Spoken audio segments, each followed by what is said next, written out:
ada dua komponen, ada namanya jasad, ada namanya ruh. Jasadnya begini nih, ruhnya itu yang membuat kula jenengan HP niki nyala. Kula iso ngomong, iso nopo, iso muni, HP kena dilpon niki. Nah, komputer niku napa Pak? Software hardware. Kan ngoten Pak.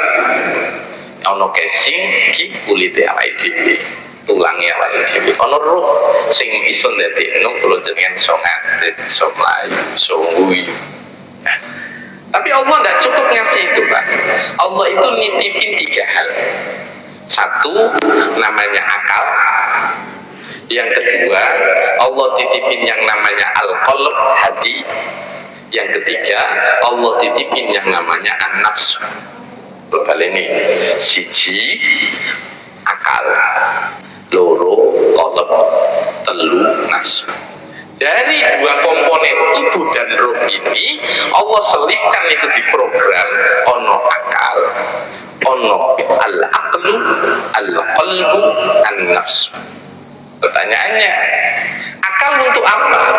Akal itu berfungsi sebagai sang filter Pak.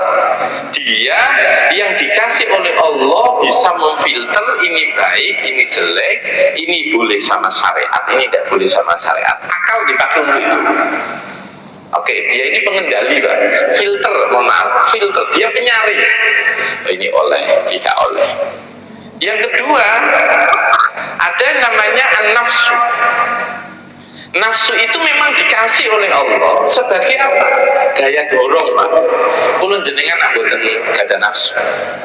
Kula jenengan kira-kira nggih mboten semangat kerja. Karena duwe nafsu sehingga kita itu kemudian punya dorongan Pak. Kalau tidak ada nafsu tidak semangat Pak. Kerja ngopo. Jenengan mboten gada nafsu mangan enak. Duwe omah api, opo, mboten gada nafsu. Makanya Allah itu kasih nafsu untuk itu. Dia menjadi roda penggerak.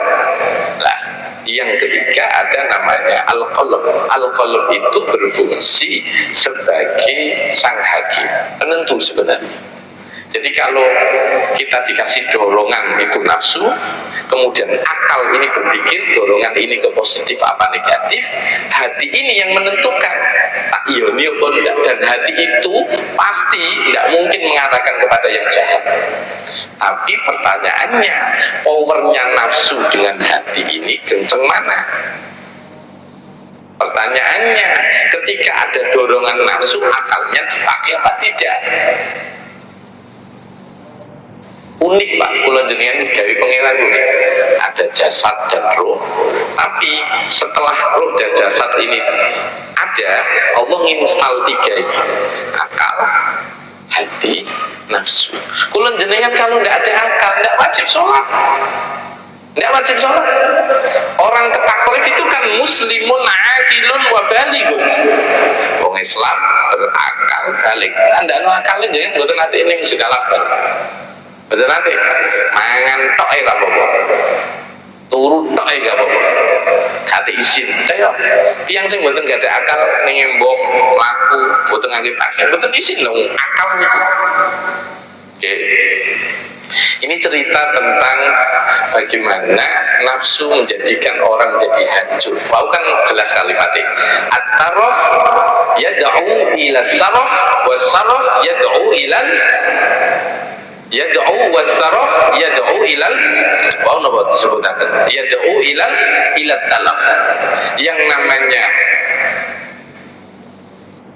bermewah-mewahan itu menjadikan orang berlebih-lebihan, berlebih-lebihan itu menjadikan orang hancur. Nah, sekarang begini Pak, tadi saya sudah ngasih gambaran, ada jasad, ada ruh.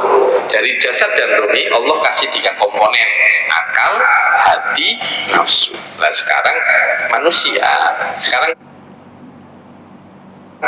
kita akan bicara spesifik tentang nafsu. Ini kan yang membuat kehancuran ini, bermewah-mewah, berfoya-foya, ini nafsu. Nah, nafsu itu Pak, kalau para ulama membagi ada tiga. Ada nafsul ammarah, ada nafsul lawwamah, ada nafsul mutmainnah. Nafsul ammarah itu nafsu yang ngajak kepada kejahatan. Mama, ada di dalam surah Yusuf ayat 53 itu dikatakan wa ma ubarri'u nafsi innan nafsa la'ammaratun bisu'i illa ma rahima rabbi inna rabbi laghafurur rahim inna rabbi ghafurur rahim. Poin 1, pokoknya nak ngejak elek wae niku nafsul ammarah. Yang kedua ada nafsul lawwamah.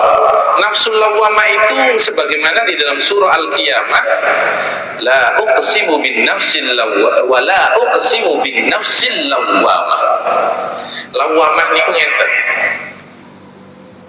Ambek nglakoni mari ngono getun, mari ngono